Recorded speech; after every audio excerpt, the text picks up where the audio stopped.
This is Ashley from class. Again, I'm going to be missing class because Army has me doing a mission this evening in Wiesbaden, so I'm submitting this video assignment in lieu of my absence. But hopefully you enjoy. Thanks for being such a great class, and I've really enjoyed meeting you guys and learning more about psychology of stress. So my presentation is about the occupational stresses associated with nursing specifically. And then ways to moderate that with a relaxation program. So, different ways that nurses in particular experience stress. These ways include patient care, decision making, responsibility, and change. There's also staffing problems, interpersonal relationship problems. There's a lot of physical labor and long hours associated with nursing. They often do 12-hour shifts. Role stress is huge, and burnout is frequently experienced by nurses. Women, in particular, who make up the majority of the nursing field, maintain higher levels of the stress hormone corticotropin. This increases feelings of anxiety and depression in women, and it makes it a little bit harder for them to do day-to-day tasks when they get overwhelmed. So they've contributed, in my research, a lot of the reasons why nurses, female nurses in particular, experience higher levels of stress has to do with the stress hormone. Patient care was one of the areas that I mentioned were affecting nurses. Patient care is seeing human suffering on a daily basis. Nurses are often placing their needs above their own. They're neglecting meals and not taking breaks so they can be there for the patient. Most nurses that I know personally take their job very seriously and are extremely busy handling different patients and juggling, crazy schedules. So this often, though, increases feelings of stress, and there have been several reports of headaches, crying at work, and a lot of the nurses were experiencing symptoms that sounded a lot like burnout, just emotional exhaustion and sadness and crying spells. So decision-making, role stress, and responsibility. There are some really hard decisions that have to be made in the field of nursing, which can put a lot of pressure and anxiety on a woman or a nurse. Some of the decisions they have to make are literally life or death. So this is very difficult and creates a lot of internal conflict. Also, role stress is associated with women having to do it all, essentially. Women are mothers, they're nurses, they're friends, they're daughters, and in all these roles they want to, of course, do the best job they can. They want to clean their house, they want to work really hard, they want to homeschool and work, and it's extremely difficult for women, especially nursing women, to do all of these things.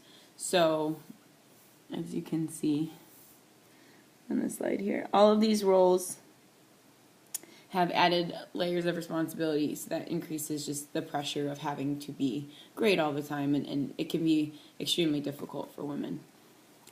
Change. There is a lot of uncertainty and unpredictability in nursing. The schedules change a lot. There's often new people in and out every few hours, changing shifts. You never really get a sense of who you're working with. It creates tense interpersonal relationships. Communication is different because once you learn one person's communication style, someone new comes in, and you have to learn theirs.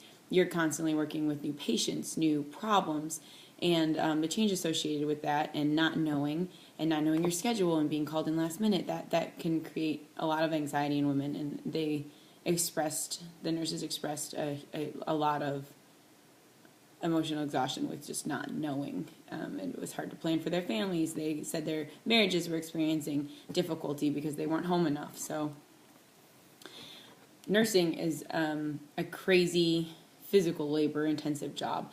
They're often pulling 12-hour shifts on their feet the entire time, running back and forth from patients' rooms to other patients' rooms, and the job is just hard. They're moving heavy patients. They're, walking miles a day just across the hospital floor. So, pain, tension in their necks, exhaustion, back pain. These are things that hurt a nurse and creates more physical stress, which also creates more emotional stress. So it all kind of goes together, and it just doesn't seem to stop for them. So now we're moving into some of the ways that we can moderate stress. We can modify a work schedule. We can start implementing company lunches and communication classes. Running clubs and meditation/yoga clubs are ways that I thought would be really beneficial to nurses, especially.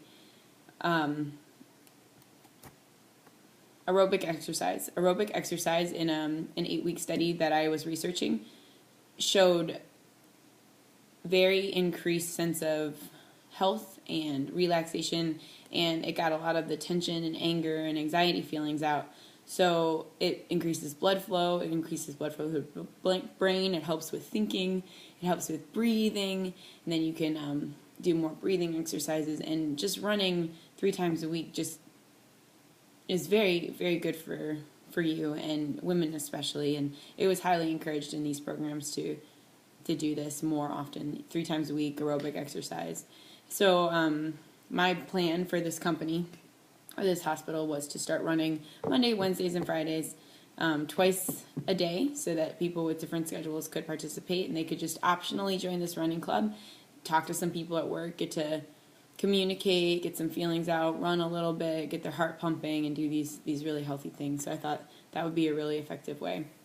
Meditation and mindfulness I thought would be another area. So on the Tuesdays and Thursdays, they would start doing these optional yoga classes at the hospital for people that could take that break, and it would be highly encouraged, and there'd be an incentive for doing these things. And mindfulness has been shown to increase clarity and thinking, slows you down, you can lower your heart rate.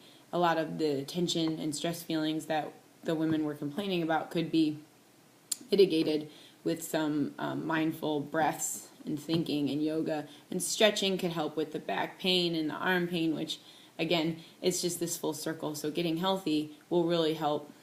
Getting healthy in your mind and body will help you get healthier all around in just your emotional well-being, the way you can breathe, the way you carry yourself. So I thought those were 2 really, really important ways. Some other ways, obviously, just scaling back is a coping mechanism that a lot of women will naturally just do on their own, and they don't realize they're doing it. When they're really busy at work or the kids are busy at school, one of the things that the mothers often do is neglect their work or neglect the housework to prioritize, and they have to do this. But if the hospital could do this for them and start, instead of 12-hour shifts, 8-hour shifts, and shifts that work around their schedule better, and they have meetings and talk about what would be the best schedule for you, and how can we best, help you manage your life. I thought that would be a really good way as well.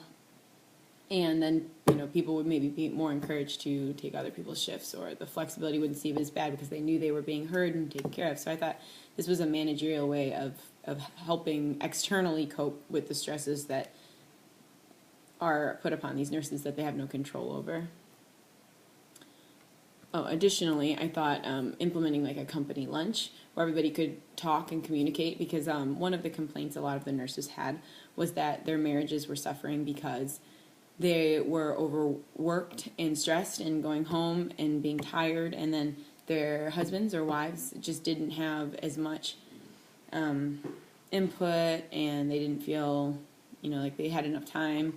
And the burnout and stress and the anger and the hostility that these women were coming home feeling, they were taking out on their husbands. So I thought it'd be good to do